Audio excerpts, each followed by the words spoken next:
New ইয়ারের দিন খাবে বলে আমার বাবা একটা মুরগি কিনে রেখে দিয়েছিল, আর সেটা চুরি করে এনে তোরা পিকনিক করছিস। ভাই অক্ষয় রাগ করে না, রান্না হয়ে গেলে এক বাটি মাংস নিয়ে যাস। নিজেদের ভেতর ঝগড়া ঝামেলা করে আর কি করবি।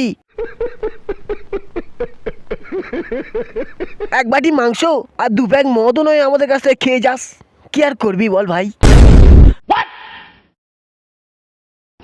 আমাকে দেখে কি পাগলা মনে হচ্ছে? এক বাটি মাংসের জন্য আমি একটা গোটা মুরগি ছেড়ে দেবো?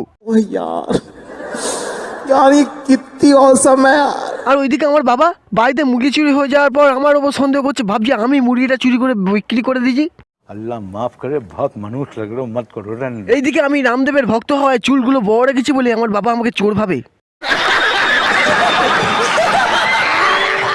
ভাই অক্ষয়, বন্ধুদের জন্য অন্তত এইবার একটা মাফ করে দে, কি আর করবি।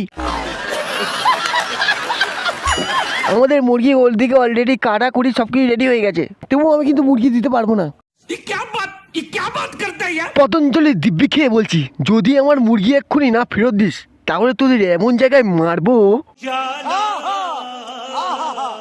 এখনো বলছি কিন্তু মুরগিটা ভালোই ভালোই দিয়ে দে। দেখ ভাই, মুরগি তো আর আমরা ফেরত দিতে পারবো না, তুই না হয় আমাদের সাথে পিকনিকটা করেই নে। আরে তোকে ভয় পেতে হবে না, তোকে 1 টাকাও দিতে হবে, তোকে ফ্রিতেই পিকনিকটা করিয়ে দেবো।